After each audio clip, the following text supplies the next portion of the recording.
৮৮তম ৰামপুৰ আঞ্চলিক ৰাস মহোৎসৱ আমি ১৩ দিনীয়া বিস্তৃত আৰু বৰ্ণাঢ্য কাৰ্যসূচীৰ আয়োজন কৰিছোঁ। ইয়াত আমি সভাপতি কৰাৰ নিচিনাকৈ আমি বিভিন্ন কাৰ্যসূচী ৰাখিছোঁ। ৩ নিশা যাত্ৰা অভিনয়, 3 নিশা সাংস্কৃতিক অনুষ্ঠান, একক নৃত্য প্ৰতিযোগিতা, দলীয় নৃত্য প্ৰতিযোগিতা, দিহানাম প্ৰতিযোগিতা আৰু অসমৰ জনপ্ৰিয় পাঠিকা নিশামণি হালৈ, জনপ্ৰিয় পাঠক সুভাষ নাথ আৰু দিহানামৰ জনপ্ৰিয় ভাগ্যশ্ৰী দেৱী, তেখেতসকলক আমি নিমন্ত্ৰণ জনাইছোঁ।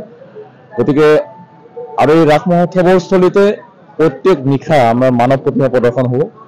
আমাৰ ষ্টল আছে 52টা ষ্টল বনাইছোঁ। আৰু এইখিনিতে মই অসমবাসী ৰাইজক অনুৰোধ জনাইছোঁ, দক্ষিণ কামৰূপ প্ৰথম প্ৰতিষ্ঠিত ৰামপুৰ আঞ্চলিক ৰাস মহোৎসৱ। গতিকে আপোনালোকে আহক, আহি আমাৰ এই ৰাসখন উপভোগ কৰক। তাৰ বাবে আমি কমিটিৰ তৰফৰ পৰা আপোনালোকক নিমন্ত্ৰণ জনাইছোঁ। এইবেলি ৰাস মহোৎসৱৰ কেনেকুৱা ধৰণৰ ব্যতিক্ৰমী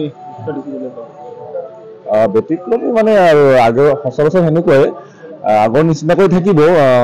আমাৰ 15টামান ষ্টলত কাৰিকৰী কৌশল থাকিব আৰু মানৱ প্ৰতিমা থাকিব।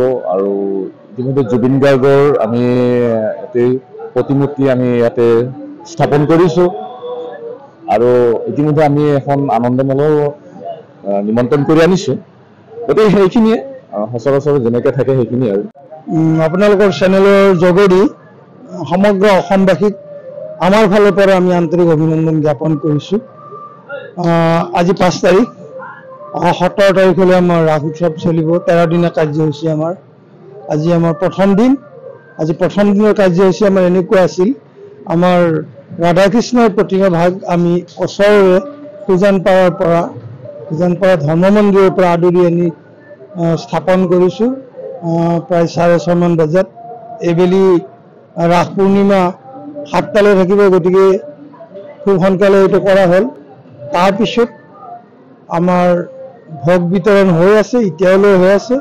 আৰু আজি আমি আমাৰ প্ৰাণৰ শিল্পী ভাৰত ৰত্ন ডক্টৰ ভূপেন হাজৰিকাদেৱৰ শ্ৰদ্ধাঞ্জলি এটা দিছোঁ, কাৰণ আজিৰ দিনটোতে তেখেতৰ মহাপ্ৰাণ হৈছিল। তাৰপিছত আৰু আমাৰ হিয়াৰামঠু জুবিন গাৰ্গ, তেওঁৰ প্ৰতিমূৰ্তি এটা আমি স্থাপন কৰিছোঁ। তেওঁৰ তাতো আমি শ্ৰদ্ধাঞ্জলি জ্ঞাপন কৰিছোঁ। আৰু আজিলৈ আমাৰ 13টা দিনত নানা তৰহৰ কাৰ্যসূচী আমাৰ চলিব। যাত্ৰা অভিনয় আছে, সাংস্কৃতিক অনুষ্ঠান আছে। তাৰোপৰি 9 তাৰিখে বিশেষভাৱে আমি জুবিন গাৰ্গৰ এটি গীতৰ অনুষ্ঠান ৰূপায়ণ কৰিম।